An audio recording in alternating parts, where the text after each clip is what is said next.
Hello and welcome to Mythos and Logos. They called it the edge of the world. Beyond the northern sea, where the sun barely rose in winter and barely set in summer, there lay an island so remote that the Romans believed it marked the boundary between the realm of men and the realm of spirits. The people who lived there painted themselves blue, worshipped gods whose names have been forgotten, and fought with a ferocity that made the mightiest empire on earth build not one wall, but two to keep them out. Yet these fierce warriors would become the founders of a kingdom that endured for over 1,000 years, that produced some of history's most legendary heroes, and that refused, century after century, to bow before any foreign conqueror. This is the story of Scotland, and it begins, as all the greatest stories do, with a prince who lost everything. Tonight, we shall journey through the mist-shrouded highlands and the windswept islands of the north. We shall walk among painted warriors and robed monks, stand beside kings who won their crowns through blood and cunning, and witness the forging of a nation in the fires of endless war. From the mythical voyage of Prince Gathalus to the triumphant fields of Bannockburn, we shall trace the long and winding path by which a scattered collection of tribes became the proud kingdom of the Scots. May I ask for your help? Liking and subscribing takes just a moment, but makes a huge difference for the channel. I'm grateful for your consideration. I'm also always amazed by our international reach, so I'd appreciate hearing where you're joining from and your local time. Feel the veil between past and present growing thin as we cross into a world of stone circles and sacred groves, of longships and castle towers, of kings who ruled by the sword, and saints who conquered with nothing but faith and a wooden cross. The voyage from the east. A prince's exile. Once upon a time, in the ancient land of Greece, there lived a king who had a son called Gathalus. Prince Gathalus was handsome and brave, but he was wild and gay and wicked, and he caused his father much sorrow and trouble. Over and over again, the king punished and imprisoned his son for his evil deeds. But in spite of all his father could do, Gathalus grew no better, but rather worse. At last the king had no more patience with him and banished him from the land. When Gathalus knew that he was banished, he took a ship, and gathering as many of his friends as would come with him, he sailed away to a far country called Egypt. There, Pharaoh received the young warriors kindly, for he was fighting great battles and hoped these gay young knights would help him against his enemies. Gathalus proved himself so brave and skilled that Pharaoh gave him his own daughter, Scota, as a wife. But Egypt grew dangerous. The plagues came, and the waters turned to blood, and Gathalus knew he could live there no longer. So he gathered a great fleet of ships, and with his wife and children, and all his soldiers and servants, he sailed far away across the sea in search of another country. After many storms and adventures, Gathalus and his company arrived at last on the shores of Spain. There they settled, and there their descendants multiplied, until the land grew crowded. Then Gathalus, hearing of a green island that lay in the sea not far distant, sent his 2 sons to seek it out. For some days, the ships sailed upon the sea seeking the green island in vain. But at last they came to it and landed there. This was Ireland, and the people who came from Spain called themselves Scots, after Scota, the Egyptian princess. And after many, many years, some of these Scots crossed over to the great island of Albion, and the northern part of that island came to be called the Land of Scots, or Scotland. Some say this tale of Gathalus is nothing more than a fairy story, but this at least is true. In far-off days, when people spoke of Scotia, they meant Ireland, and when they spoke of Scots, they meant the people who lived in Ireland. Scotland took its name from the wanderers who crossed the narrow sea and made the northern highlands their home. Painted warriors, the Picts beyond the wall, but the Scots were not the first people in that northern land. When they arrived, they found it already inhabited by a race so ancient and so mysterious that even their name has been lost to time. The Romans called them Picti, the painted people, because they covered their bodies in elaborate blue designs made from the woad plant. Who they truly were, and from where they came, remains one of history's enduring riddles. The Picts were a very wild and warlike people. Their land was covered in great forests, where bears and wolves prowled, where wild boars charged through the undergrowth, and where a kind of fierce tiger, long since vanished from these islands, made its den among the rocks. The Picts hunted these animals for food and for their skins, which they fashioned into rough clothing. In hunting, they used bows and arrows, and these same weapons served them in war, along with long, blunt, heavy spears that could pierce through shield and armour alike. Picture, if you will, a Pictish warrior preparing for battle. His hair hangs long and wild, perhaps stiffened with lime into great spikes that make him appear taller and more fearsome.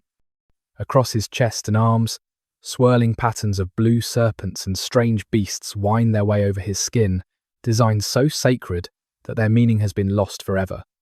In his hand he grips a spear of ashwood, and at his belt hangs a short sword of hammered iron.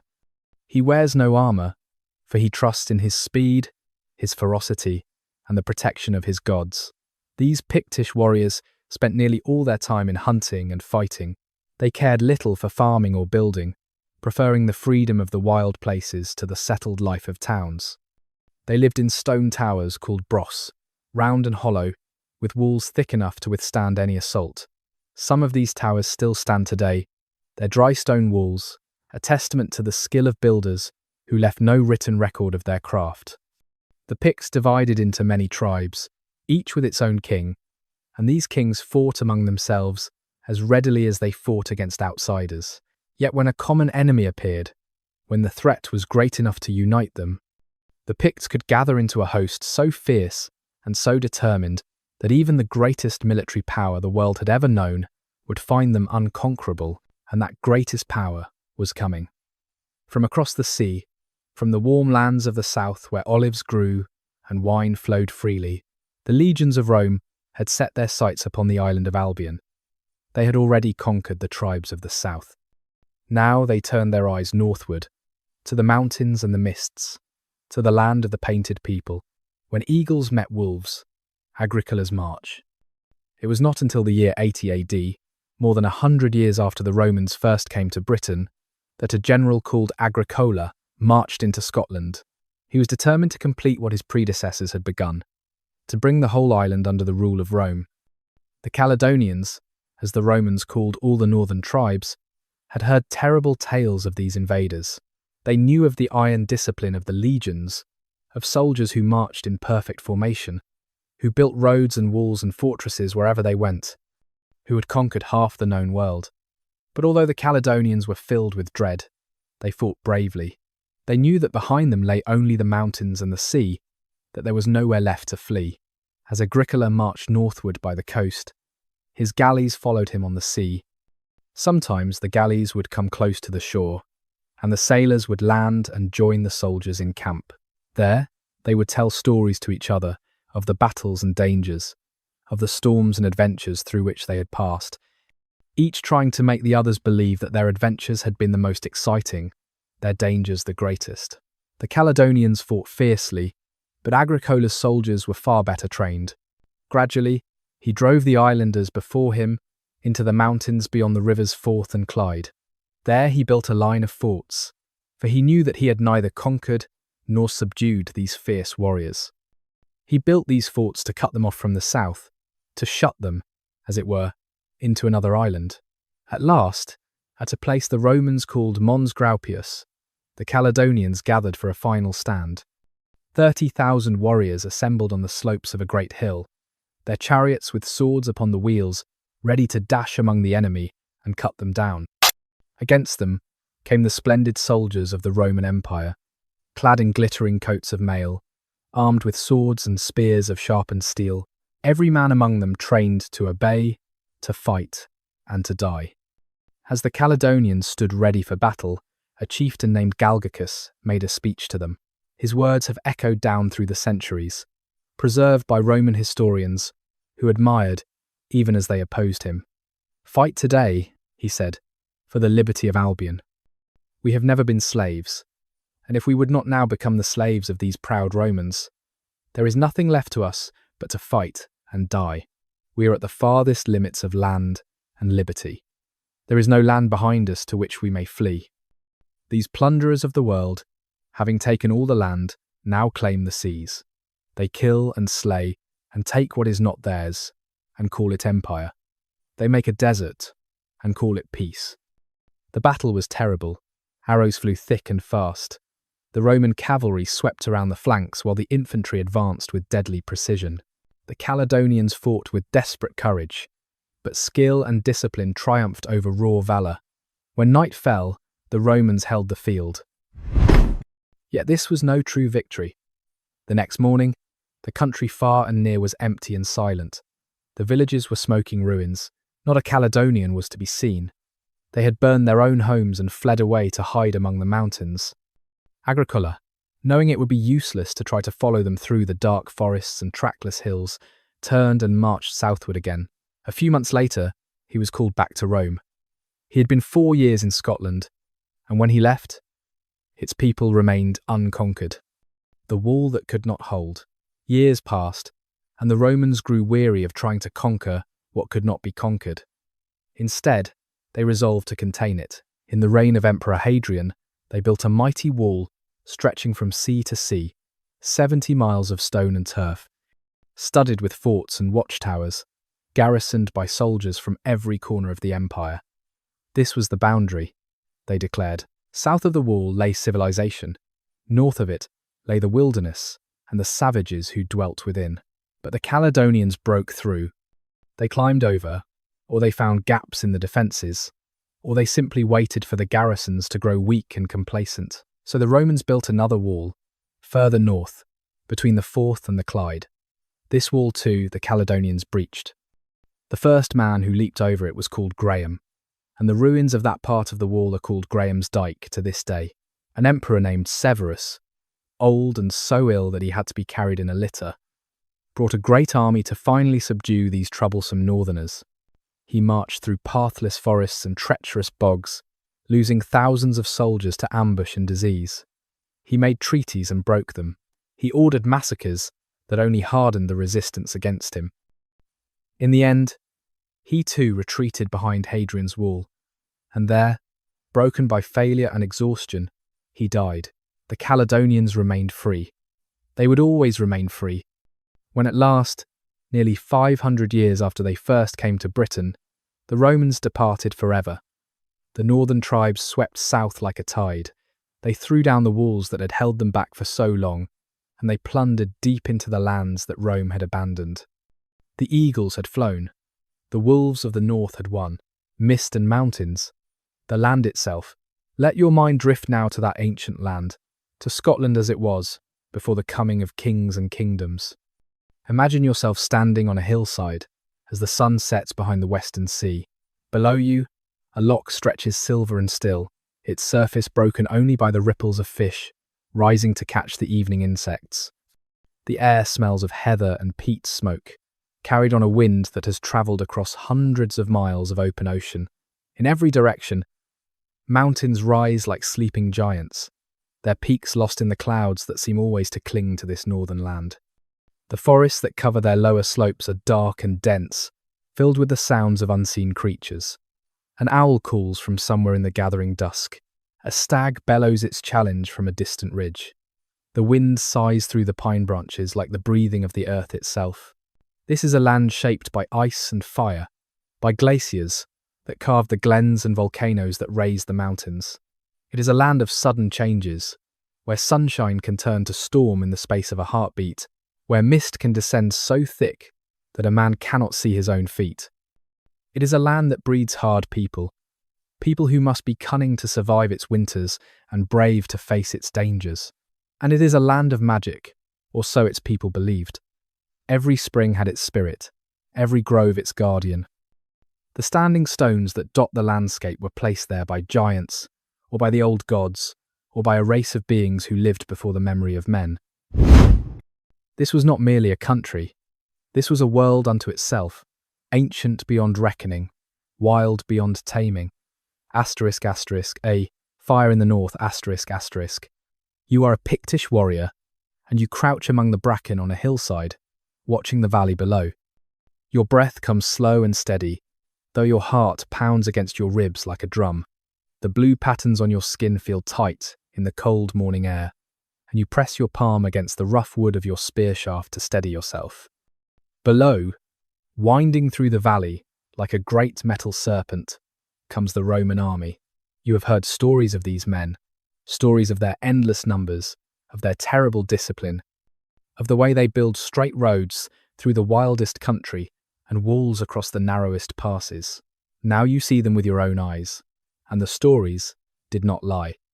Rank after rank they march, their armour catching the pale northern light, their red cloaks bright against the green and brown of the valley floor. You can hear them now, the steady tramp of thousands of feet, the creak of leather, the jingle of metal. You can smell them too, the strange foreign scent of men who eat different food and anoint themselves with different oils. They smell of the south, of warm lands you have never seen and will never see. Your chief touches your shoulder and points. Other warriors are moving through the forest above the Romans, silent as shadows. You will not attack today. You will wait. You will watch. You will learn the patterns of their march and the gaps in their vigilance. And when the moment is right, when they are tired and careless and far from their reinforcements, you will fall upon them like wolves upon a wounded deer. The Romans think they have come to conquer your land. They do not understand that this land cannot be conquered. It can only be endured. The mountains will swallow their roads. The mists will confuse their scouts. The winters will freeze their southern blood. And you, and your children, and your children's children, will still be here when the last Roman has fled back across the sea. You rise, slowly, and begin to move through the forest. Behind you, the Roman column continues its march, oblivious to the eyes that watch from every hillside. They make a desert and call it peace, their general has said. But this is no desert. This is Scotland, and it will never know peace, not on any terms but its own. The fire in the north is burning. It will never go out. The dove upon the water. Columba's voyage. Centuries passed after the Romans departed, and the land remained divided. Picts held the north and east. Scots, those descendants of the wanderers from Ireland, claimed the west and the islands. Britons clung to the south, and soon enough, the fierce Saxons came pushing up from England, hungry for land. These peoples fought among themselves endlessly, raid upon raid, blood feud upon blood feud, until it seemed the violence would never cease. But something was stirring in the world beyond Scotland's shores. A new faith had spread across Europe, a faith that spoke of peace and forgiveness, of a God who loved even the lowliest slave, of a kingdom not of this world but of the next. This faith had already reached Ireland, and there it had taken deep root. And in Ireland, in the year 521 AD, a child was born who would carry this faith across the sea and plant it forever in Scottish soil. His name was Columba, which means dove, and he was of royal blood, descended from the high kings of Ireland. As a boy, he heard the story of Christ, and it captured his heart entirely. When he grew to manhood, he became a monk and a priest, spending his days teaching others about the faith he loved. He founded monasteries across Ireland, places of prayer and learning, where men gathered to copy sacred books and sing hymns to God. But Columba's heart was restless. Often he would stand on the western shore of Ireland, gazing across the grey waters toward the distant islands where his fellow countrymen had gone, those Scots who had crossed to Albion and made new homes among the mountains. He knew that many of them had forgotten whatever they once knew of Christ. He knew that the Picts, those painted warriors of the north, had never heard the gospel at all, and he longed to go to them. At last, when Columba was 42 years old, he had his wish. He gathered 12 companions, men as devoted as himself, and together they prepared a little boat for the voyage. This boat was called the Dewy Red, and it was a frail thing indeed, made of wickerwork covered with the skins of animals, hardly fit for so dangerous a journey. Yet into this fragile vessel the 13 men climbed, trusting in God to carry them safely across the sea. They sailed first to an island called Oronsay, but when Columba climbed to the highest point and looked back, he could still see the green hills of Ireland shimmering on the horizon. His heart ached at the sight, for he loved his homeland dearly, but he knew that if he could see Ireland, his heart would forever turn back to it. He needed to go further, to find a place where the past could not call to him. So once more, Columba and his companions entered their boat.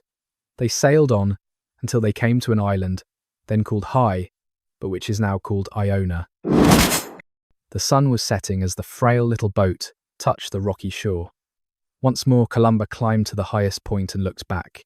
The sea shone golden in the evening light, but across the sparkling waves, no glimpse of the Irish shore was to be seen. The Dove had found its resting place. Kneeling on the rocky shore, Columba and his white-robed followers gave thanks to God, who had brought them safely over the sea. Upon that very spot, they raised a cairn of stones, which is called Carn Coolree Erin. That means the back turned upon island, gates, that opened of themselves.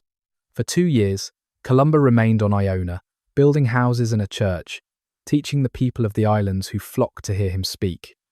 Most of these islanders were Scots, and many became Christians under his gentle guidance. But Columba knew that his work was not complete. The Picts, those fierce warriors who ruled the mainland, remained in darkness, and so he resolved to go to them. The king of the Picts at that time was named Brude, and he dwelt in a great fortress near Inverness, far to the north. The journey from Iona was long and perilous. Columba and his monks travelled through dark forests, where wild beasts prowled, along pathless mountainsides where a single misstep could mean death, among fierce heathen people who might have killed them for their strange white robes and stranger words. But Columba had no fear. He walked as a man walks, who knows that God walks beside him. At last the little band of monks arrived at Brude's fortress, but the king and his heathen priests had heard of their coming, and they were not pleased. The great gates of the fortress were barred against the strangers, and warriors stood guard with drawn swords. Columba's companions looked at each other in dismay. Had they come so far only to be turned away? But Columba walked straight up to those barred gates.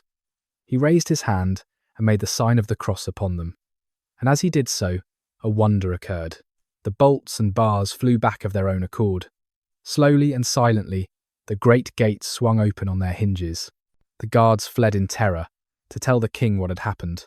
When Brude heard the tale, he was filled with awe. Whatever gods this stranger served, they were powerful indeed. He rose from his throne and hurried out to meet Columba, crying, "This is a holy man." And from that day forward, the king became Columba's friend and protector, helping him in every way to spread the new faith among the Pictish people. Not everyone welcomed the change. The heathen priests, the druids who had held power for centuries, hated Columba and did everything they could to stop him. They challenged him to contests of magic. They spread rumours against him. They tried to turn the people away from his teachings, but nothing could stop the gentle monk with the kind grey eyes. Wherever he went, hearts opened to him like flowers opening to the sun, an island of prayer and learning. You are standing on the shores of Iona, and the wind from the western sea lifts your robe and tugs at your hood. Salt spray touches your lips. Seabirds wheel overhead, their cries mingling with the distant chanting that drifts from the monastery behind you. Turn now and walk up the gentle slope toward the cluster of buildings that Columba and his monks have raised. They are simple structures, built of wood and wattle and stone, their roofs thatched with heather. Smoke rises from a dozen chimneys, carrying with it the smell of baking bread and bubbling porridge. Somewhere a bell rings, calling the brothers to prayer. You enter the scriptorium, the writing room, and the world outside falls away. Here the air is thick with the smell of vellum and oak gall ink, of candle wax, and the peculiar musty sweetness of old parchment. Monks sit at wooden desks, bent over their work, their quills scratching steadily across the pages before them. They are copying the Psalms, the Gospels, the letters of St. Paul. Each letter is formed with painstaking care, for these books are treasures beyond price, vessels carrying the word of God across the centuries. One monk looks up as you pass, and you see that his eyes are red, rimmed from strain, his fingers stained black with ink. He has been working since dawn, and he will work until the light fails. Yet there is peace in his face, a deep contentment that comes from knowing his labour has meaning beyond this world. You hear Columba's voice now, deep and gentle, coming from the church. He is teaching, as he so often does, explaining the mysteries of the faith to a group of newly converted Picts who have crossed from the mainland to learn. His words are simple, for these are simple men, fishermen and farmers who have never heard such things before. But there is power in his simplicity, a light that shines through every sentence. You step outside again, into the soft grey light of a Scottish afternoon. Clouds are gathering over the sea, and soon it will rain, as it so often rains on this small island at the edge of the world. But you do not mind. This place has become holy ground. Columba has made it so. For 34 years, until his death in 597 AD, Columba will labour here. He will train missionaries and send them out to every corner of Scotland. He will advise kings and comfort the lowly. He will copy books with his own hands until the very night of his death, when he will write the words, "They who seek the Lord shall want no manner of thing that is good," and then lay down his pen forever. They will bury him here, on Iona, and for centuries afterward, the kings of Scotland will be brought to this small island to rest beside the saint who first brought them the light. The lily and the lion, a friendship forged. Years passed on, and many kings ruled in Scotland. They were years of war and bloodshed, for the country was still divided into different kingdoms, and the peoples within it still quarrelled and fought. Picts battled Scots, Scots battled Britons, Britons battled Saxons. And from across the northern sea, a new threat was emerging, the fierce Norsemen in their dragon-proud ships, hungry for plunder and conquest. But amid all this chaos, there arose a wise king named Achaeus, who tried to bring peace to his land. And it was in his reign that Scotland forged an alliance that would shape its destiny for centuries to come. In those days, the greatest ruler in all of Europe was Charlemagne, king of the Franks. His empire stretched from the Atlantic to the borders of the Byzantine world, and his name was spoken with awe from Rome to the far north. This mighty king had heard tales of Scotland, of its brave warriors and its learned monks, of its fierce resistance to the Saxon invaders who plagued both their lands. And so he sent messengers across the sea to propose an alliance. These messengers landed on Scottish shores and were led to the court of King Achaeus, who greeted them with honour and curiosity. They bore a remarkable proposal. Let Scotsmen help Frenchmen, and Frenchmen help Scotsmen. Let it be sworn between our peoples that whenever the Saxons threaten France, the Scots shall invade England to draw them away. And if the Saxons threaten Scotland, then France shall send aid across the sea. Achaeus did not answer at once. He gathered his lords and nobles to take counsel. Some doubted the wisdom of binding Scotland to a distant power, but others saw the advantage clearly. Scotland was small and often friendless. To have the mightiest king in Christendom as an ally could mean the difference between survival and destruction. At last the king rose to address his council. "If we intend to honour the faith of Christ, for whose defence the French now bear arms," he said, "if we have more respect for truth than falsehood, if we labour for the fame and honour of our nation, if we will defend our country and bring it to peace, if we will defend our liberty and our lives which are most dear to man, let us join with France. Let this bond be a defence to our country in all times to come." Then all the lords and nobles shouted, "It is well said, let it be done." And so the alliance was sealed. The French and the Scots became friends, bound by solemn oaths that would endure through centuries of war and peace. To this day, if you look upon the Scottish royal standard, you will see the fierce lion surrounded by the lilies of France, a reminder of that ancient bond. It is said too that King Achaeus founded the Order of the Thistle, Scotland's highest order of knighthood. The thistle was chosen as the emblem because, according to legend, a Norse army once tried to surprise a Scottish camp by creeping barefoot through the darkness. But one of the invaders stepped upon a thistle, and his cry of pain awakened the sleeping Scots, who rose and slaughtered their enemies.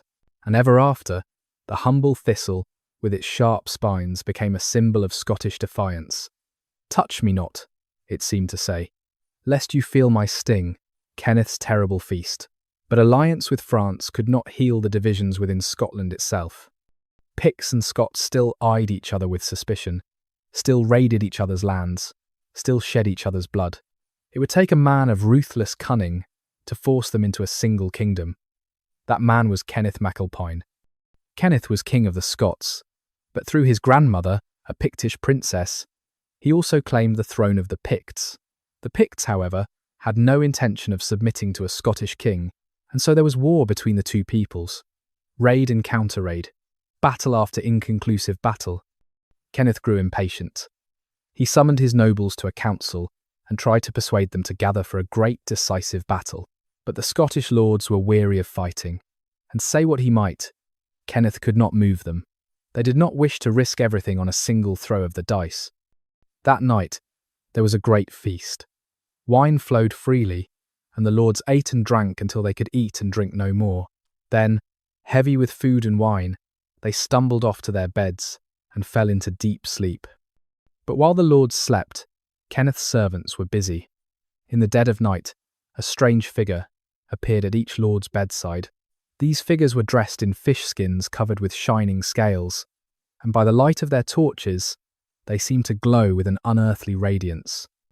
Each figure held an ox horn, and through these horns they spoke, their voices made terrible and hollow by the instruments. "We are the messengers of Almighty God," they intoned.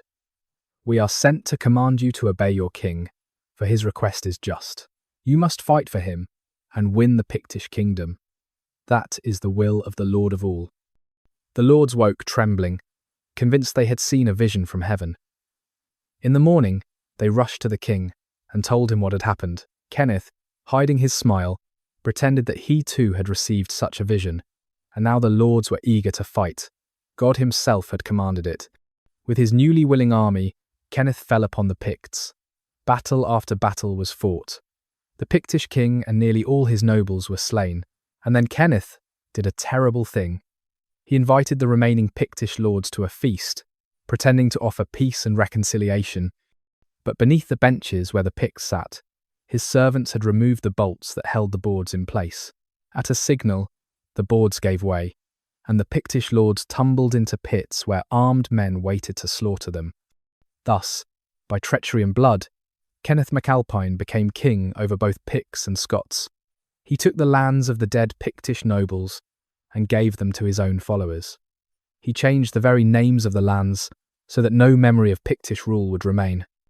The Picts as a separate people vanished from history, absorbed into the Scottish kingdom that Kenneth had forged. It was a dark foundation for a nation, but it was a foundation nonetheless, the stone of destiny. When Kenneth MacAlpine had made himself master of both kingdoms, he brought a sacred treasure to his capital at Scone. This was the Stone of Destiny, also called the Stone of Hope, and no king could be truly king without sitting upon it at his coronation. The stone was rough and plain, a block of reddish sandstone with iron rings set into its sides for carrying, yet legend clothed it in mystery. Some said it was the very stone upon which the patriarch Jacob had laid his head in the wilderness when he dreamed of a ladder reaching to heaven, with angels ascending and descending upon it. Prince Gathelis, they said, had brought it with him out of Egypt, and from that time it had passed from generation to generation, always remaining with the rightful rulers of the Scots. An ancient prophecy attached itself to the stone. Except old saws do fail, and wizards' wits be blind, the Scots in place shall reign, where they this stone shall find. Wherever the stone rested, there the Scots would rule. And so Kenneth brought it to Scone, the heart of his new united kingdom, and there it remained for centuries. King after king sat upon it, to receive their crown, feeling beneath them the rough surface that connected them to all the kings who had gone before, to the wanderers from Ireland and Spain, to the patriarch dreaming in the desert under the stars of ancient Canaan. The stone was more than a stone. It was the soul of Scotland made solid, a tangible link between the misty past and the uncertain future. To possess it was to possess the kingdom. To lose it would be to lose everything. Where ravens gathered, but even as Kenneth MacAlpine consolidated his power, even as monks prayed in their island monasteries and kings swore oaths upon the Stone of Destiny, a shadow was falling across the northern seas.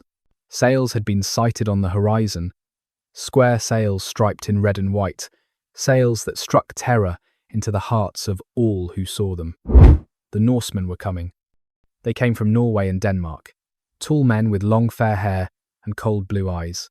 Warriors who worshipped gods of war and thunder, who believed that death in battle was the surest path to paradise. They came in longships with dragon heads carved upon their prows, ships so light they could be carried overland from river to river, so swift they seemed to fly across the waves. At first they came only to raid, striking at undefended monasteries, where gold crosses and jewelled book covers offered easy plunder. Iona itself was attacked again and again, its monks martyred, its treasures carried away. But soon the raiders began to stay. They seized the islands of the north, the Orkneys, and the Shetlands. They claimed the Hebrides. They carved out kingdoms along the western coast. The ravens of Odin were gathering, and Scotland would never be the same. The crown and the stone, the ploughman who saved a kingdom. The years that followed, Kenneth MacAlpine, were years of blood and iron. King followed king, some wise, some foolish, some brave, some cruel. The Norse raiders continued their attacks, and it seemed at times that Scotland would be swallowed whole by these fierce invaders from across the sea. One such attack came in the reign of a king whose name has been forgotten, but whose deliverance has not. A great army of Danes landed on the eastern coast and pushed inland, burning and slaughtering as they went. The Scottish king gathered what forces he could and met them in battle, but the Danes were too many and too fierce. The Scottish lines began to waver, then to break. Men turned and fled, throwing down their weapons in their haste to escape. Between the battlefield and safety lay a narrow lane, bordered on both sides by thick hedges. Through this lane the fleeing Scots poured, a river of terrified men thinking only of escape. And there, working in a field beside the lane, stood an old ploughman with his 2 sons. The ploughman's name was Hay, and he was no soldier. His weapons were the ox yoke and the plough, not the sword and spear. But when he saw his countrymen fleeing in disgrace, something rose up in his heart. Seizing the heavy wooden yoke from his oxen, he leaped into the lane, his sons beside him. "Would ye flee and become the slaves of heathen kings?" he roared at the running men. Turn back and die as free men, rather than live as slaves." So fiercely did he speak, so mighty were the blows he dealt with his ox yoke, that the fleeing soldiers stopped in amazement. And as they stopped, shame began to replace their fear. They turned, they raised their weapons. Led by the old ploughman and his sons, they charged back toward the pursuing Danes. The Danes, thinking a fresh army had come to aid the Scots, were seized with sudden fear. They hesitated, then broke and fled. The Scots, filled with new courage, chased them from the field. Many were killed in the battle, many more fell in the pursuit, and the victory was complete. When the fighting was over, the king commanded that Hay and his sons be brought before him. They came still dressed in their rough farm clothes, still carrying their wooden yokes. The king offered them silken robes, but they refused. They were simple men and wished to remain so. "What can I give you?" asked the king, "as reward for your great service?" "Give me, sire," replied old Hay, "as much land as a falcon will fly over without alighting." It seemed a modest request. The king agreed, and a falcon was released. The bird rose high into the air, then spread its wings and flew. On and on it soared, over field and forest, over hill and stream, until it was lost to sight. When at last it landed, it had flown 6 miles. All that land was given to Hay and his sons, and from them descended 3 noble Scottish families whose descendants live to this day. 3 weird sisters on the heath. After many kings had ruled and died, there came to the throne a man called Duncan, who was so kind and gentle that he was known as Duncan the Gracious. But gentleness was a dangerous quality in those rough times. When the people saw how little Duncan punished evildoers, they grew unruly and rebellious, thinking they might do as they pleased under such a mild king. Duncan had a cousin named Macbeth, a powerful lord, fierce and stern and skilled in war. Macbeth grew impatient with the king's softness. He longed for a firmer hand upon the realm, and in his secret heart, he longed for that hand to be his own. One day, Macbeth was returning from battle, riding across a lonely heath, when he and his companion Banquo encountered 3 figures, unlike any they had ever seen. They were old women, withered and wild in their appearance, dressed in strange garments, dreadful to look upon. These were the Weird Sisters, and they were said to be witches who could see into the future. The three old women stopped before Macbeth and pointed at him with their skinny fingers. "Hail, Macbeth," said the first. "Hail to thee, Thane of Glamis." "Hail, Macbeth," said the second. "Hail to thee, Thane of Cawdor." "Hail, Macbeth," said the third. "Hail to thee, King of Scotland." Macbeth was astonished, for he was not Thane of Cawdor, and he was certainly not king. But even as he puzzled over these strange greetings, a messenger came riding up with news. The Thane of Cawdor had rebelled against the king and been condemned. His title and lands were forfeit, and King Duncan had bestowed them upon Macbeth as reward for his loyal service. What the first Weird Sister had said had come true. What the second had said had also come true, and now Macbeth began to think constantly about the third prophecy: he would be king. But how could that be while Duncan lived? Macbeth's wife was a fierce and ambitious woman who longed to be queen. She had her own reasons for hating Duncan, for the king had killed her brother. When she heard of the prophecy, she urged her husband to make it come true. "Kill Duncan," she said. "Kill him and take the crown." Macbeth hesitated. Duncan was his kinsman and his king. To murder him would be a terrible sin. But his wife mocked his hesitation, calling him weak and cowardly, and his own ambition gnawed at him like a hungry wolf. One night, when Duncan came to stay at Macbeth's castle, the deed was done. While the king slept peacefully, trusting in his host's protection, Macbeth crept into his chamber and stabbed him to death. The crown that Duncan had worn now rested on the head of his murderer, but blood once spilled demands more blood. Macbeth remembered that the Weird Sisters had also spoken to Banquo, prophesying that his descendants would be kings. Fear began to consume the new monarch. He hired assassins to murder Banquo. Though Banquo's son Fleance escaped into the night, he put to death any lord he suspected of disloyalty.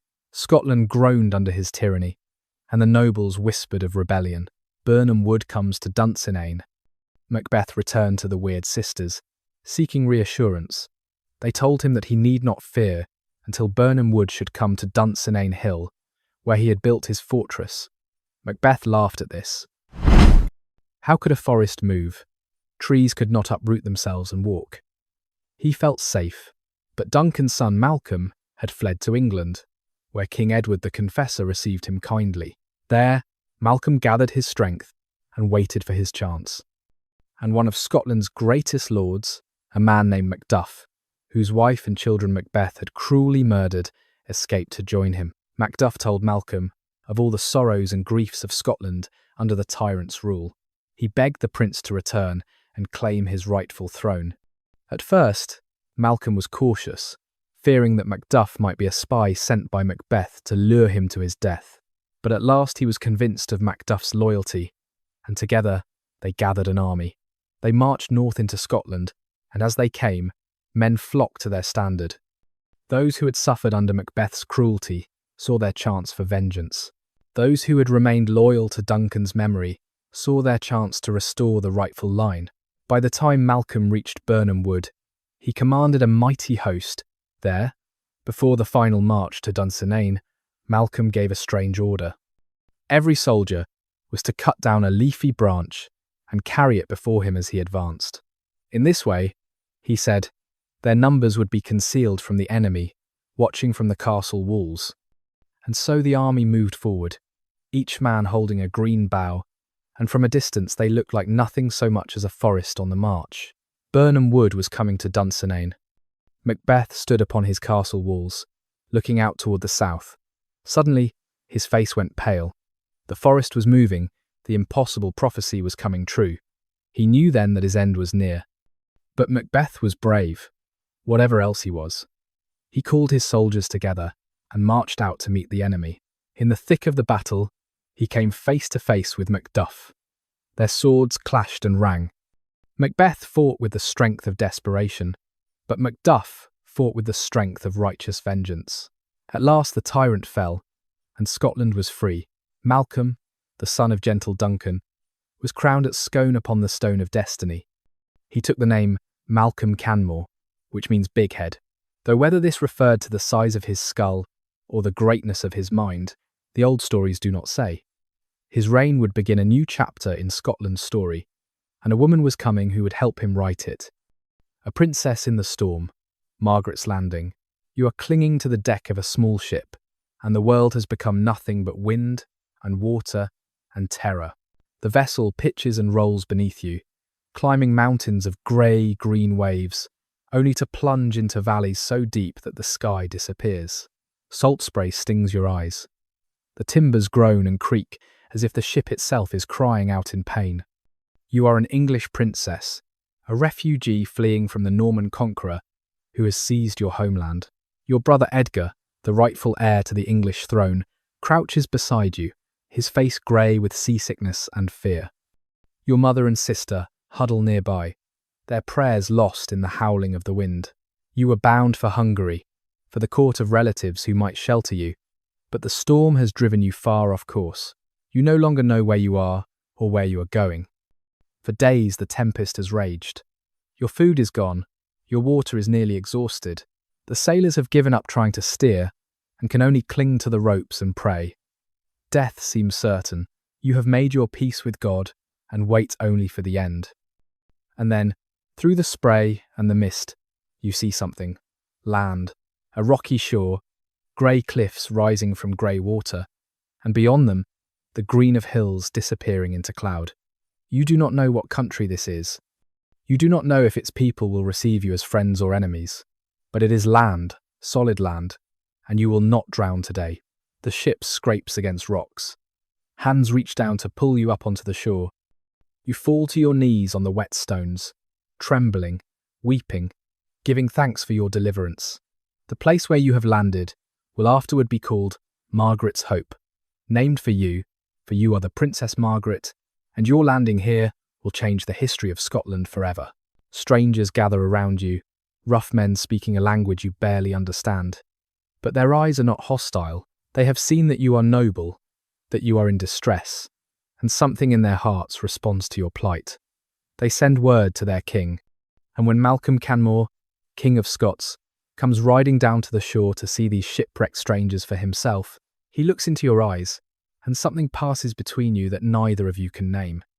You are exhausted, bedraggled, far from the splendour of any court, but he sees past all that to the woman beneath.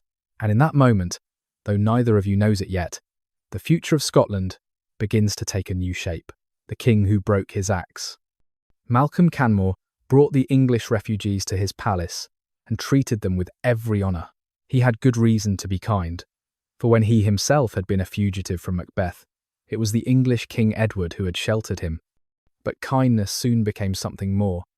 Malcolm fell deeply in love with the Princess Margaret, and within a year she became his queen. She was unlike any queen Scotland had known. Learned and devout, she could read both English and Latin at a time when most nobles could not read at all. She brought to the rough Scottish court the manners and refinements of the English and Norman worlds. Merchants came to Scotland for the first time, bringing jewels and silks and other beautiful things. The king and queen ate from dishes of gold and silver, and splendid knights and ladies attended upon them. Some of the Scottish nobles grumbled at these changes. They'd always been a hardy people, caring little for fine clothes or fine food. They thought the English ways made men soft, but Malcolm loved his Margaret and would deny her nothing. When she took his money to give to the poor, he would pretend not to notice, or he would laugh and threaten to have her arrested for stealing. He loved to take her books and have goldsmiths cover them in precious metals and jewels, then present them back to her as tokens of his devotion. Malcolm was a fierce warrior, quick to anger, sometimes cruel in his wrath, but Margaret could always soothe him. Her gentle spirit was a balance to his passionate one, and Scotland prospered under their joint rule. But Malcolm's love of war could not be contained forever.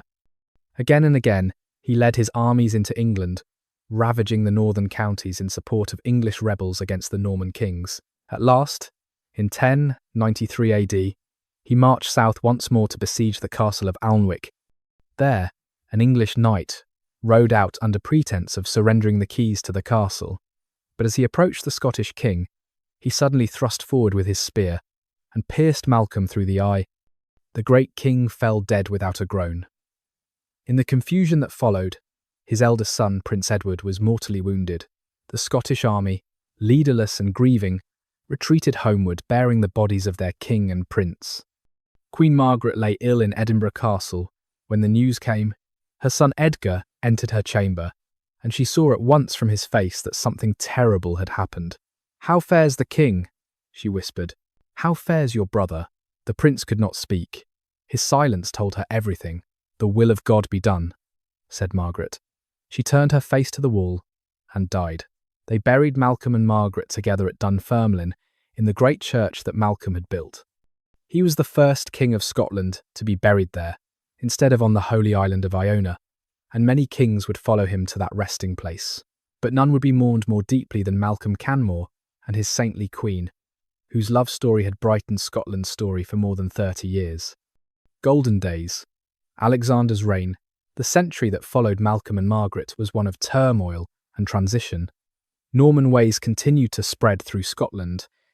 Great stone castles rose where wooden halls had stood. Knights in chainmail replaced the older warriors with their painted shields. The church grew wealthy and powerful, its abbeys and cathedrals dominating the landscape. Kings came and went, some ruling wisely, others falling to rebellion or invasion. But in 1249 AD, a child came to the throne who would lead Scotland into a golden age. His name was Alexander, and he was only 8 years old. The little prince had not yet been made a knight, and some said he could not be crowned until he had received that honour. So the old bishop of St. Andrews, with trembling fingers, buckled a great jewelled sword around the boy's waist and dubbed him knight, before the crown was placed upon his head. Then the child was led to the stone of destiny, and sitting upon that ancient rock, he received the symbols of kingship, the crown, the sceptre, the royal robes. As the ceremony concluded, a strange thing happened. From out of the crowd stepped an old man, a minstrel dressed in the ancient fashion. He knelt before the throne and began to chant in Gaelic, reciting the names of all the king's ancestors, all the way back through the centuries to the legendary Gathalus, who had sailed from Egypt so long ago. "Hail, King of Albion," the minstrel concluded, and all the nobles took up the cry. 2 years later, the boy king was married to the Princess Margaret of England, daughter of King Henry III.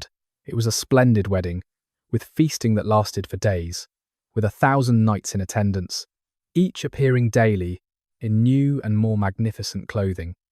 But even amid the celebration, the English king tried to trick young Alexander into acknowledging him as overlord of Scotland. The boy, well coached by his advisors, replied that he had come to be married, not to discuss affairs of state, and that he would say nothing on such matters without the counsel of his nobles. As Alexander grew to manhood, he proved himself a strong and capable ruler. The greatest challenge of his reign came from the Norse, who still held the Western Islands and still threatened the Scottish coast. In 1263 AD, the aged King Hako of Norway gathered the mightiest fleet that had ever sailed against Scotland, determined to reassert Norse dominion once and for all. But Alexander was cunning as well as brave. When Hako's fleet appeared in the Firth of Clyde, Alexander sent monks to negotiate, spinning out the talks day after day, waiting for the weather to change. And change it did. In early October, a great storm struck the Norse fleet.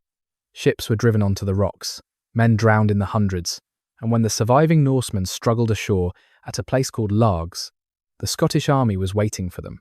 The battle was fierce. The Norsemen formed themselves into a ring, their long spears bristling outward like the quills of a hedgehog, and the Scottish cavalry could not break them. But step by step the ring was forced back toward the sea, and when night fell, the survivors retreated to their battered ships. They sailed away and never returned.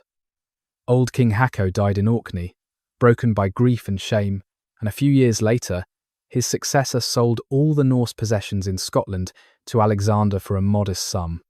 The ravens were tamed at last. Scotland stretched now from the borders of England to the farthest northern isles, united and at peace. Alexander ruled wisely, travelling throughout his realm to ensure that justice was done, even to the poorest peasant. His court was renowned for its splendour, his kingdom for its prosperity.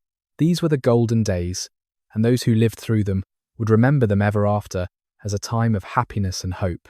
But tragedy stalked the king. His wife died, his 2 sons died.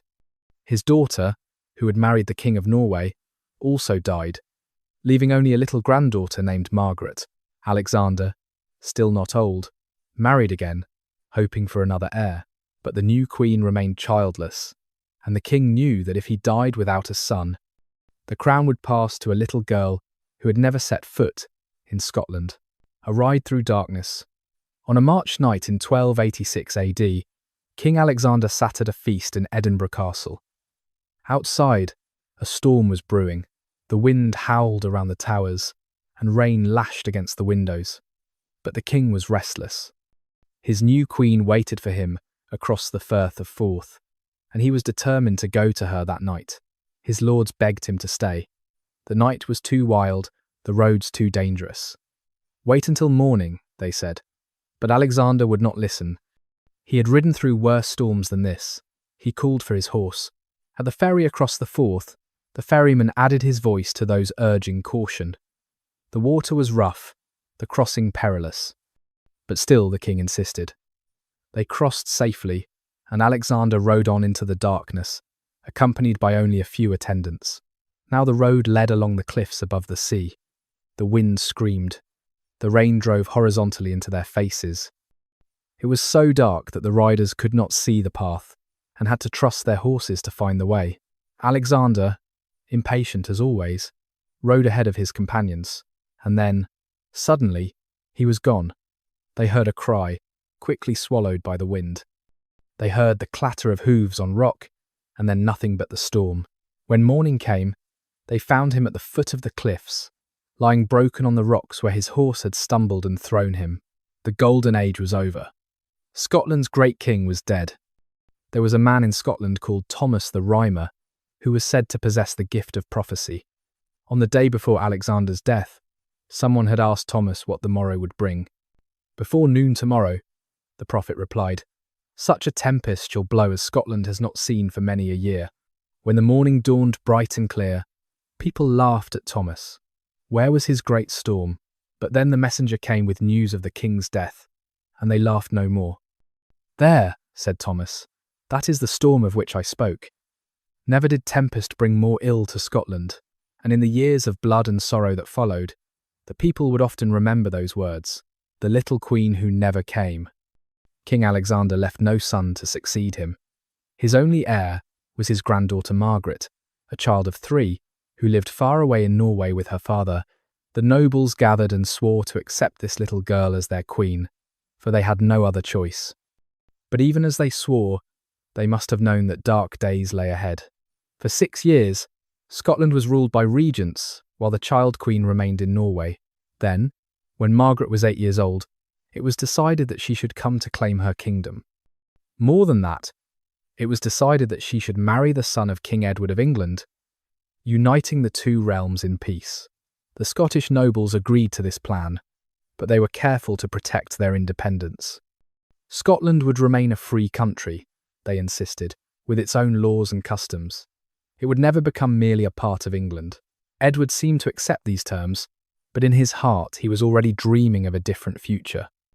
"Now the time when Scotland and its petty kings shall be under my rule has at last arrived," he told one of his advisers.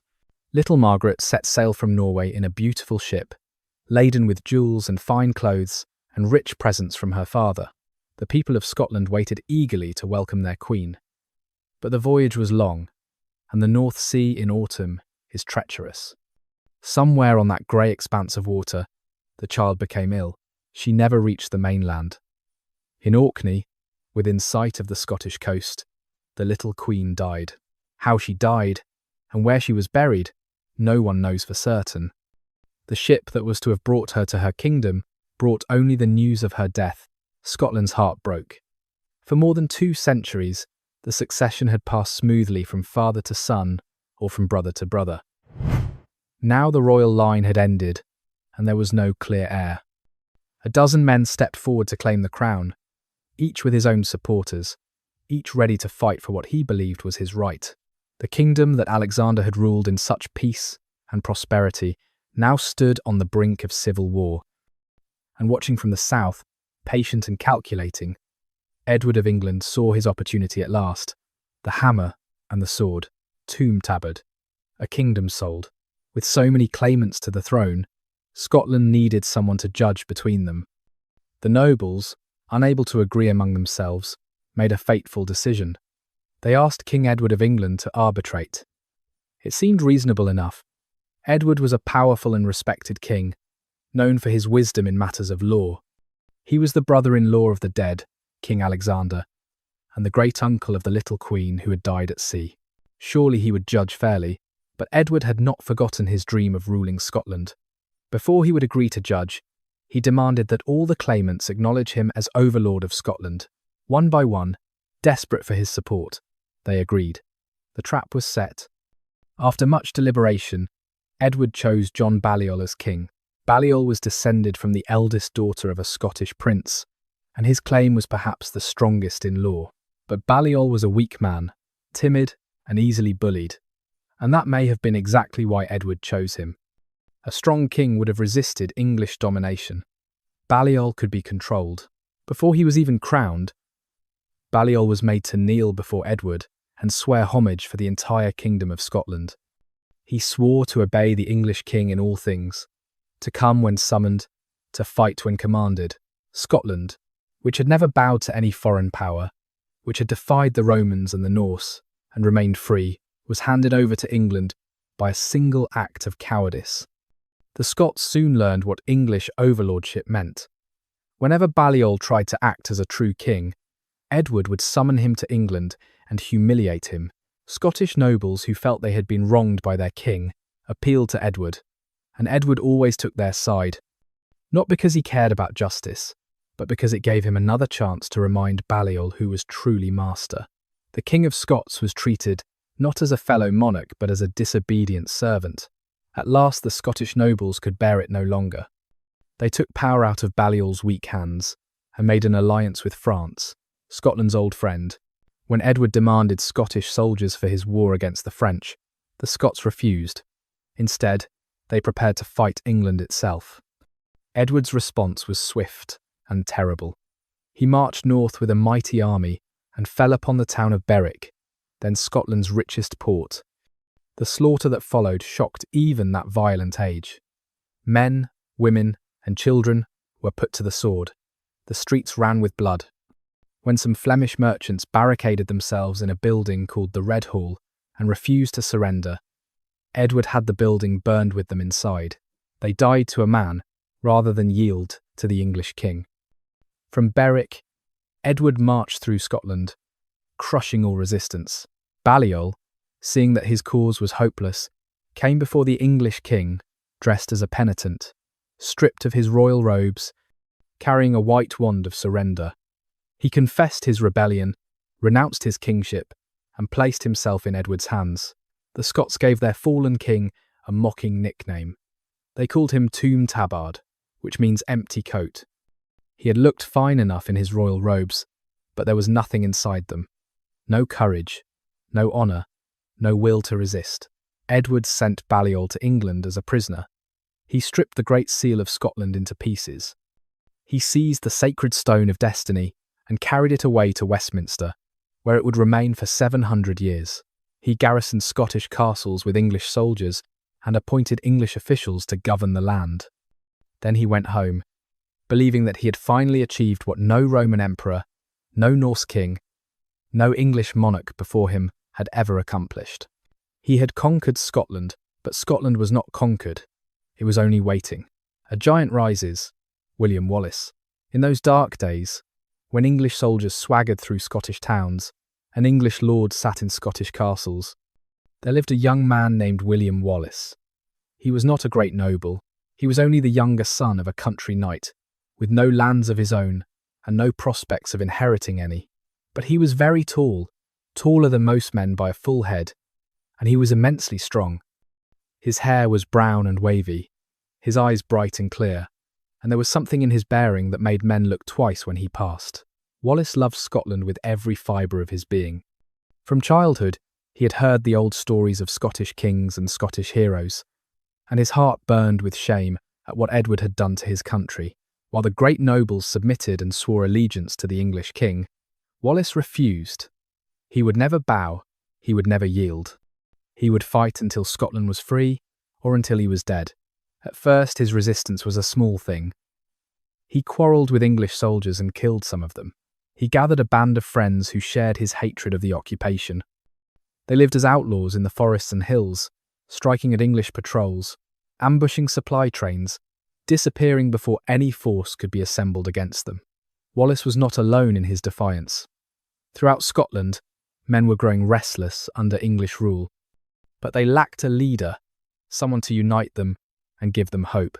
Wallace became that leader almost by accident, through a single act of English cruelty that turned a local outlaw into a national hero. Wallace had a wife, a beautiful young woman whom he loved dearly.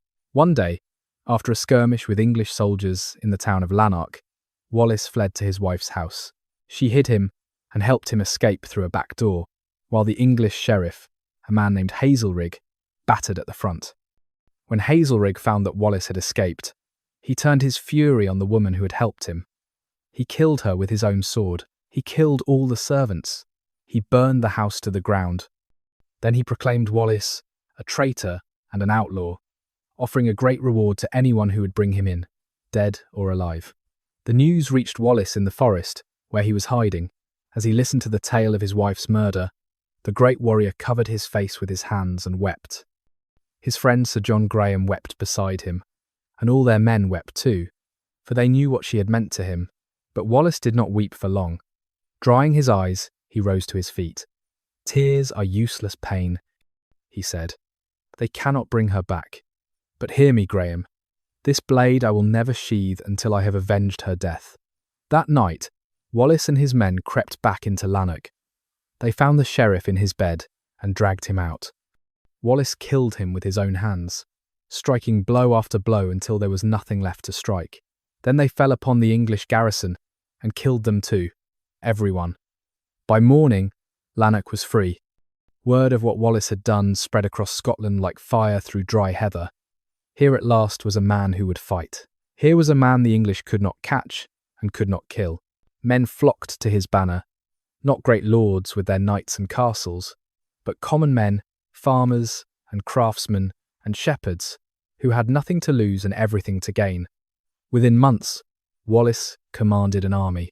The Black Parliament of Ayr, the English governor of Scotland, seeing that Wallace was becoming dangerous, devised a cunning plan. He sent word to the Scottish nobles who had submitted to Edward, inviting them to a council at the town of Ayr. There, he said, they would discuss peace and the restoration of Scottish rights. It was a trap. The Scottish knights and nobles came gladly. Suspecting nothing, they rode up to a large wooden building called the Barns of Ayr, dismounted, and entered one by one. But as each man stepped through the door, he was seized by English soldiers. A rope was flung around his neck, and before he could cry out, he was hauled up and hanged from the beams of the roof. Night after night entered that house of death. Many went in, none came out. The English worked silently and swiftly, filling the rafters with dangling corpses. They were waiting for Wallace, the greatest prize of all. But Wallace never came. A woman had crept close to the barn and seen what was happening inside. She ran through the countryside until she found Wallace riding toward the town. "Hold, hold, brave Wallace," she cried. "Go not near the Barns of Ayr, for there the English have hanged all your best men like dogs." Wallace reeled in his saddle as if he had been struck. Then he turned his horse and rode back to his men, his heart brimming with rage and grief. That night, while the English soldiers feasted and celebrated their treachery, the woman went through the town, marking every house where Englishmen slept.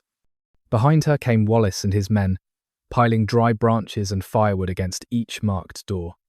When all was ready, they set the piles alight. The flames caught quickly. The wooden houses became roaring infernos. The English tried to flee, but Wallace and his men stood waiting with drawn swords. Those who escaped the fire died on Scottish steel. Those who stayed inside burned alive. By morning, Nothing remained of the English garrison but ashes and charred bones.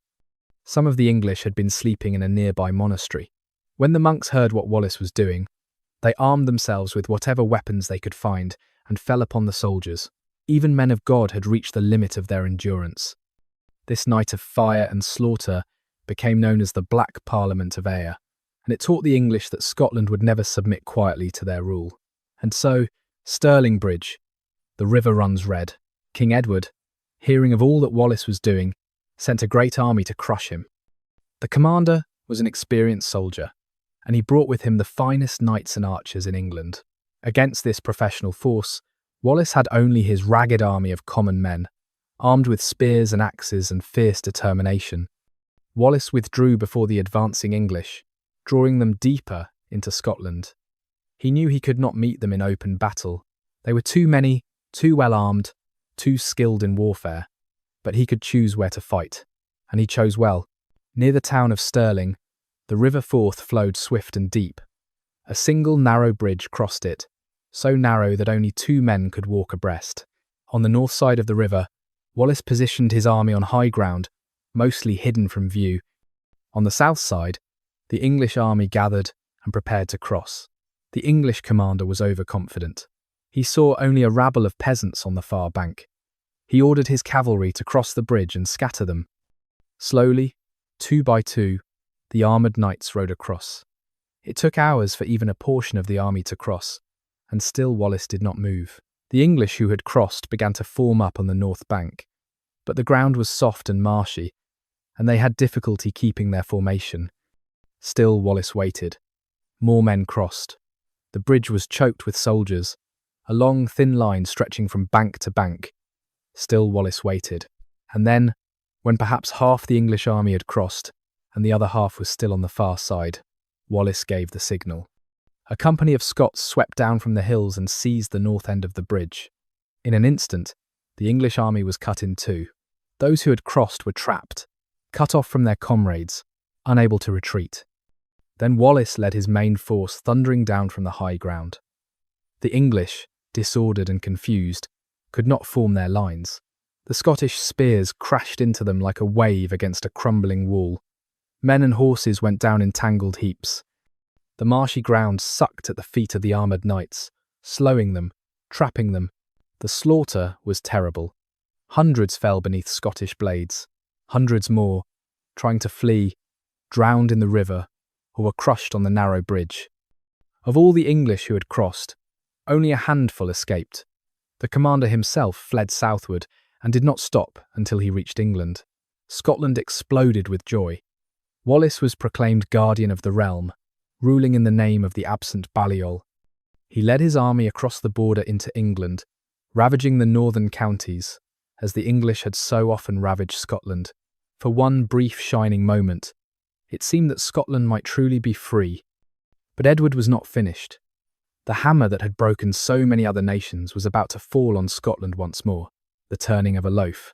Edward gathered the largest army England had ever assembled and marched north to deal with Wallace personally. At Falkirk, the 2 forces met, and this time there was no narrow bridge to even the odds. The English archers poured arrows into the Scottish ranks like deadly rain. The English cavalry, learning from Stirling, waited until the arrows had done their work before charging. The Scottish army was destroyed. Wallace escaped the slaughter, but his power was broken. The great nobles, who had always resented being led by a mere knight, withdrew their support. Wallace resigned as guardian and became once more what he had been at the beginning, an outlaw hunted through the hills and forests of his own land. For 7 more years, Edward campaigned in Scotland. 5 times his armies marched through the land, burning and killing. One by one, the Scottish nobles submitted. One by one, the castles fell into English hands. But Wallace could not be caught. The common people loved him and would not betray him for all the English gold in the world. At last, a Scotsman was found who was willing to commit the ultimate treachery. His name was Sir John Menteith, and he had been one of Wallace's trusted friends. For English gold, he agreed to deliver the hero into Edward's hands. You are lying in a small house in the countryside, exhausted from weeks of flight. Only 2 companions remain with you now, 2 men you trust with your life. One of them keeps watch while you sleep. His name is Jack Short, and he is Sir John Menteith's nephew. You sleep deeply, for you have not truly rested in many days. You do not hear Jack Short rise from his place by the door. You do not see him steal your sword from its place beside you, then your dagger, then your bow. You do not know that he slips out into the darkness to signal his uncle. You wake to the sound of armed men bursting through the door. You reach for your sword. It is not there. You reach for your dagger. It is not there. You are helpless. They bind your hands and lead you out into the night. Menteith is there, and he swears that you will be treated honourably as a prisoner of war. You believe him, for he was your friend. But Menteith lies. They take you south by lonely paths, avoiding towns and villages where the people might rise to rescue you. They take you all the way to London, where crowds gather to stare at the giant Scotsman who has defied their king for so long. They take you to Westminster Hall, where you are tried for treason. Treason. You have never sworn allegiance to Edward. You have never acknowledged him as your king. How can you be a traitor to a man you never served? But the verdict is decided before the trial begins. You are condemned to die. They drag you through the streets of London, tied to a horse's tail. They hang you by the neck, but cut you down while you still live. They open your body and burn your entrails before your eyes. At last, mercifully, they cut off your head. Then they hack your body into quarters and send the pieces to be displayed in 4 different cities as a warning to any who might think of resisting English rule. It is August 23rd, 1305. William Wallace, the greatest hero Scotland has ever known, is dead. But in a church in Scotland, a man is kneeling before an altar. His hands are red with blood, for he has just committed a terrible sin. Yet from that sin, from that blood, will rise the salvation of Scotland, the spider in the cave. The man kneeling in the church was Robert Bruce, grandson of the Bruce who had once claimed the throne against Balliol. He too had submitted to Edward. He too had fought on the English side. But in his heart, the fire of Scottish freedom had never quite died. Bruce had a rival for the Scottish throne, a man named John Comyn, called the Red Comyn for the colour of his hair. These two had tried to make common cause against Edward, but Comyn had betrayed their plans to the English king. Bruce had discovered the treachery and ridden in fury to confront his enemy. They met in the church of the Greyfriars in Dumfries. Words were exchanged. Tempers flared. And then Bruce, in a moment of blind rage, drew his dagger and stabbed Comyn. He staggered out of the church, white and shaken, hardly knowing what he had done. "I doubt I have slain the Red Comyn," he told his companions. "You doubt," said one of them, a man named Kirkpatrick. "I will make sure." And going back into the church, he finished what Bruce had begun. It was murder, and murder in a holy place. Bruce was excommunicated, cut off from the church and all its sacraments. Edward declared him a traitor and sent armies to hunt him down. Every hand seemed raised against him, but Bruce had gone too far to turn back. If he could not make peace with Edward, he must fight him. If he was to be hunted as a criminal, he might as well be hunted as a king. 6 weeks after the murder of Comyn, Robert Bruce was crowned King of Scots at Scone. The coronation was a poor thing compared to the splendours of old. The Stone of Destiny was gone, carried away to England. The crown jewels were gone, the royal robes were gone. An old bishop brought out a golden circlet that had been hidden away, and a noble lady came riding through the night to place it on Bruce's head, for by ancient tradition, only a member of her family could crown the king. Within months, everything seemed lost. Bruce's army was scattered at the Battle of Methven. His wife and daughter were captured and imprisoned. His brothers were caught and executed. His supporters were hunted down and killed. Bruce himself fled into the Western Islands with a handful of followers. A king without a kingdom, a general without an army. It was winter. Bruce lay in a miserable hut on a remote island, sick with despair. Everything he had tried had failed. Everyone who had followed him had suffered for it. Perhaps it would be better to give up, to flee to some foreign land and forget his foolish dreams of kingship. As he lay there, his eye fell upon a spider in the corner of the hut. The creature was trying to swing itself from one beam to another, but the gap was too wide.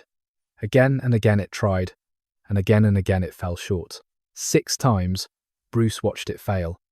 6 times, he thought. The same number of times I have fought against the English and been defeated. The spider tried a 7th time. It gathered itself, launched into the air, and this time it caught the beam and held fast. Bruce rose from his bed. I too will try again, he said. Spring came, and Bruce sailed back to the mainland with a tiny force of 300 men. They landed at night and attacked the English garrison by surprise.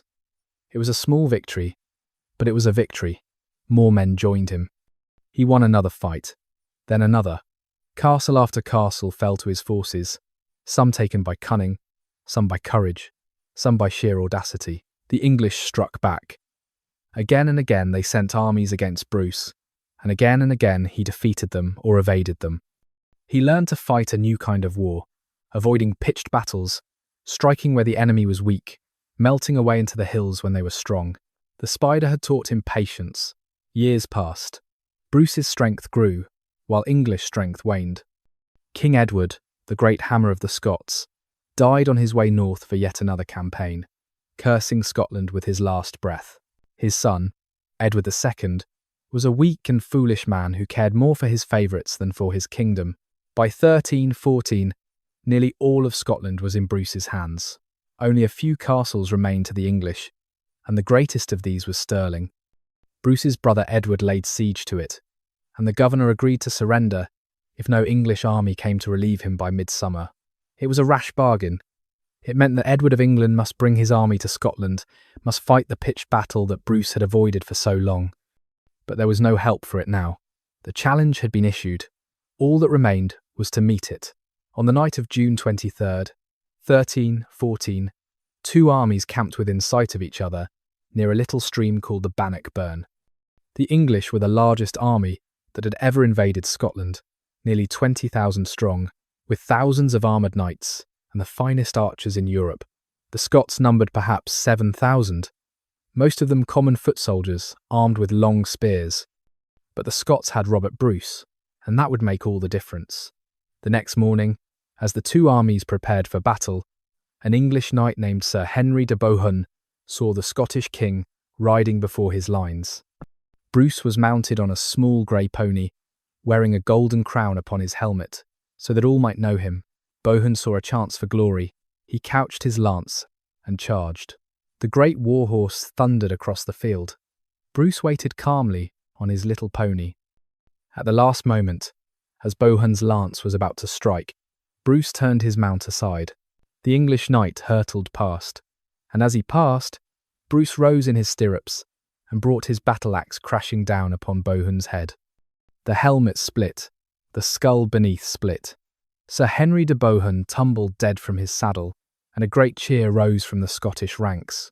Bruce rode back to his generals, who scolded him for risking his life so recklessly. He looked down at the axe in his hand. The shaft had broken from the force of his blow. "I have broken my good axe," was all he said. The next day, the English attacked in force, but Bruce had chosen his ground well, and the English knights floundered in the marshy ground and fell into the pits that the Scots had dug. The Scottish spearmen stood firm, their long weapons forming an impenetrable hedge of steel. The English archers, who had won so many battles, were driven from the field by Scottish cavalry before they could do their deadly work. Hour after hour, the battle raged. The English threw themselves against the Scottish lines and were thrown back. Their formations crumbled, their discipline broke. And then, at the critical moment, a great mass of men appeared on the hill behind the Scottish army. The English thought it was reinforcements. In fact, it was only the servants and camp followers who had grown tired of watching and wanted to share in the victory. They had tied sheets to tent poles for banners and armed themselves with sticks and clubs. But from a distance, they looked like a fresh army. The English broke and ran. The rout became a massacre. Men were cut down as they fled, drowned in the river, trampled by their own comrades. King Edward himself barely escaped, fleeing the field with a handful of knights, riding all the way to the coast and taking ship for England. The Battle of Bannockburn was the greatest victory Scotland had ever won. The power of England was broken. The dream of Edward I lay in ruins. Scotland was free, and Robert Bruce was truly its king at last. Echoes across the heather, a heart flung forward. For 14 years after Bannockburn, Robert Bruce ruled Scotland in peace. He was not an old man in years, but he had lived such a hard life that his body was worn out before its time. The years of hiding in caves and forests, of sleeping on bare ground in the depths of winter, of fighting battle after battle against overwhelming odds, sleeping, had taken their toll. As he approached his 50th year, the king knew that death was coming for him. He had won everything he had fought for. Scotland was free. The English had signed a treaty recognising Scottish independence.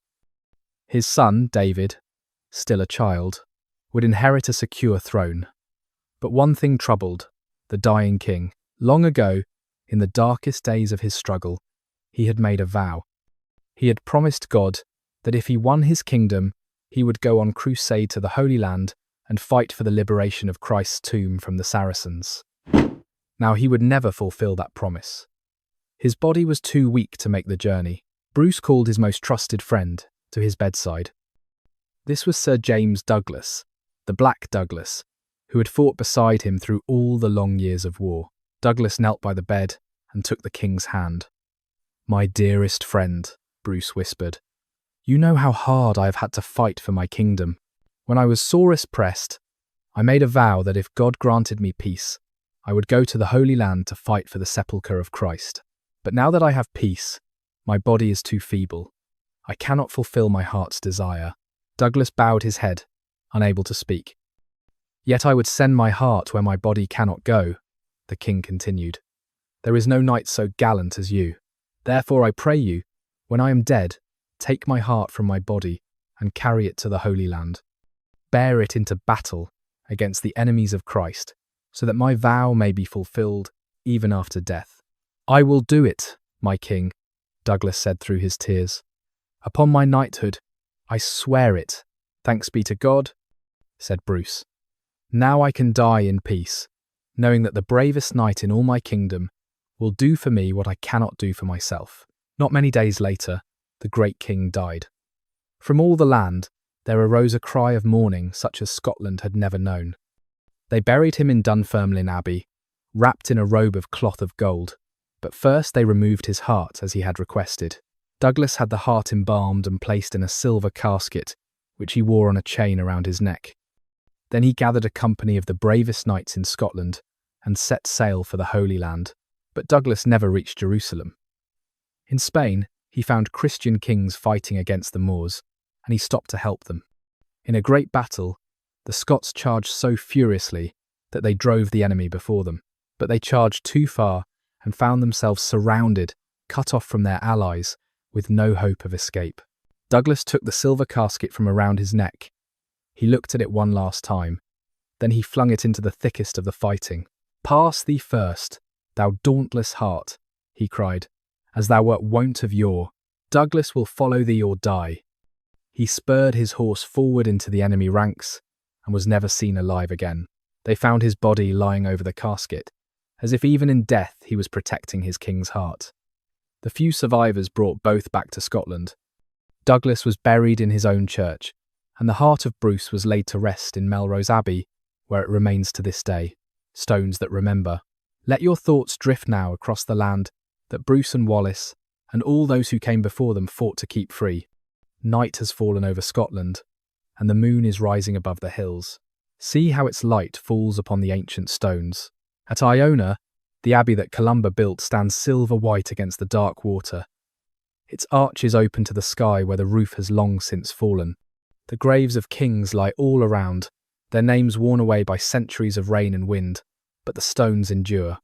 On the mainland, castles crown the hilltops, some still proud and whole, others crumbled into romantic ruin. Edinburgh Castle rides its volcanic rock, like a ship frozen in stone. Stirling looks down upon the field where Wallace won his great victory. At Dunfermline, the broken walls of the abbey shelter the tomb of Robert Bruce, and sometimes, when the light is right, visitors say they can make out the words carved above his grave.